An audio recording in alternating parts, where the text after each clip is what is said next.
So today we're gonna find out what is going on in the collective. It will be a collective reading. I don't really know or have a sense of the topic yet, but I want this to be completely spontaneous.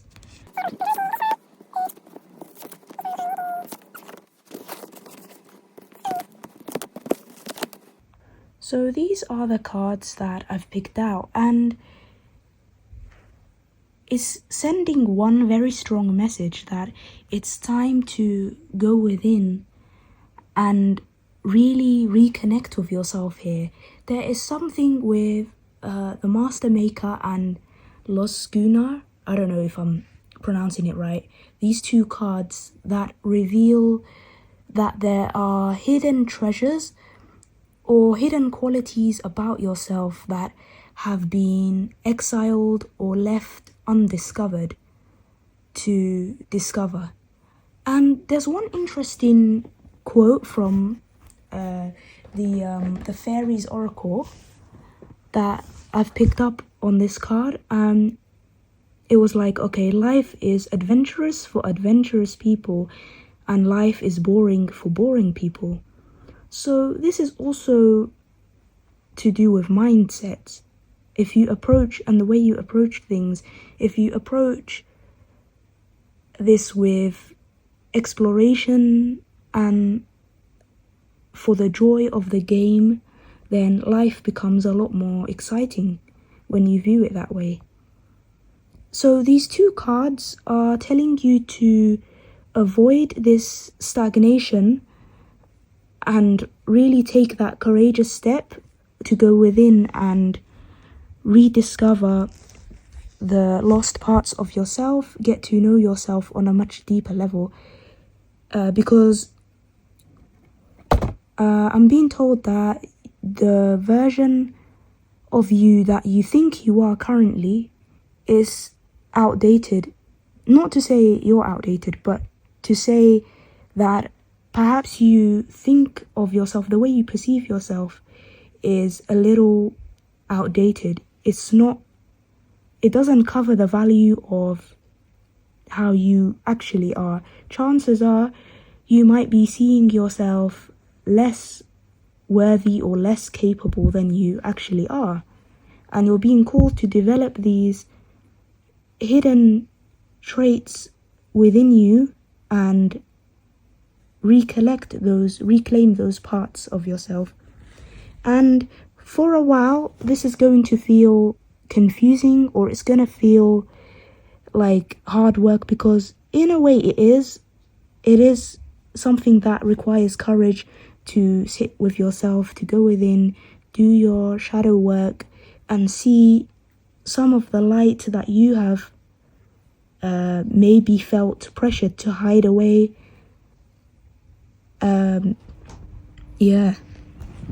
And eventually, after you go through this confused, somewhat emotionally hurt phase of trying to figure yourself out and finding yourself again, you'll come out of it so much happier and more fulfilled than you've ever been before. So yeah, another thing that you need to know is to approach this with an open mind. You're really being called to really keep an open mind to who you are. Let go temporarily of who you think you are, who you think you are supposed to be, your titles, your roles, parts of your original identity. You're being called to take a leap of faith and remove the unnecessary attachment to it, which is easier said than done, but can be done because you're trying to figure yourself out, and chances are you could be a lot more different than the way you are expressing yourself now at the moment, or that you could have within you most likely a quality that you didn't think you'd have. And that's the joy of rediscovering yourself in that way. So you get to make up your own mind about who you are, not society, not your parents, not your friends. You don't have to play those roles anymore if you don't want to. You don't have to be the shy girl, the shy guy. You don't have to be, I don't know, the class clown. I don't know why I'm getting that, but yeah. These are just examples, by the way. And you really need to focus on soothing any kind of lingering shame or regret, and just rediscover yourself, your long lost parts of yourself, as if you are meeting a long lost friend, and to be welcoming towards all those parts of you, even if it seems weird, unsettling, or uncomfortable at first. And okay, I'm getting this as well to practice. Okay, this is something I call character embodiment.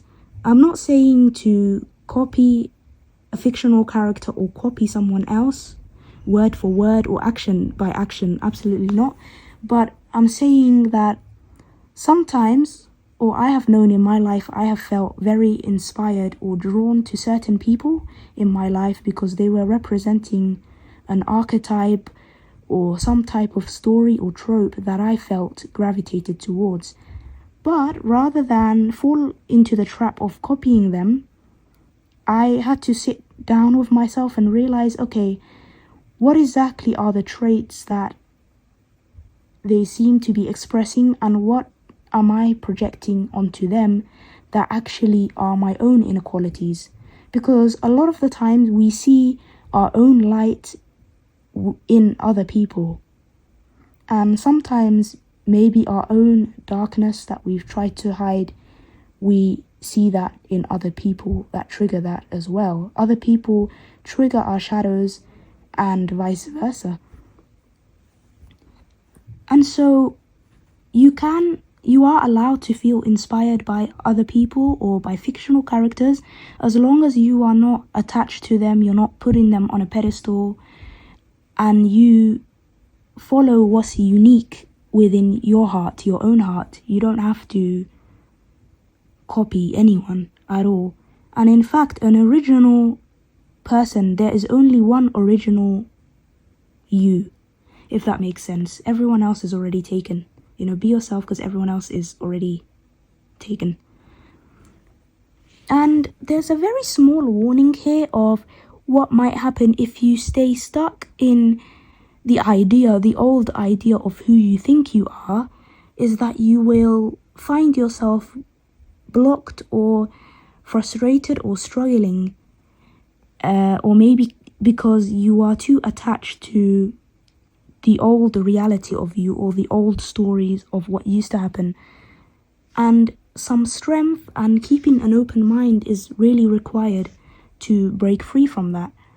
For example, okay, like I have a personal example of how I finally moved on from the past situations in my life, and how I've completely set myself free from holding any grudges towards anyone. Whereas before, I used to be very unforgiving, and I used to just hold the grudge for a lifetime, not because I purposely wanted to punish anyone, but because I was protecting myself. And I thought by soothing my nervous system in such a drastic way, in that I kept replaying the old story, the old social dynamic.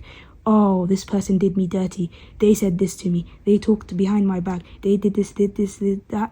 And it would be very much automatic in my mind. It would keep playing every time I'd look at someone, and it would keep playing back like a video recording over and over and over and over again. But I have had to really heal that, and it's taken quite a while to actually let go of that old programming, because I realized I don't need to make myself feel safe anymore in that destructive way. Like, was that keeping me safe, or was that keeping me contained? And that's the question you need to ask yourself whenever you replay the old story, the old narrative, how everyone betrayed you, the things you've gone through over and over again, almost automatically. who does that even help? Like, yes, it does make you feel soothed. Yes, for a moment the feeling is addictive and vindicating, but whereas other people have long moved on, why should you stay stuck?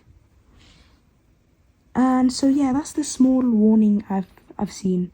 But yeah, this is really a reading, a call to go within and really reconfigure who you think you actually are. Revise your self-concept.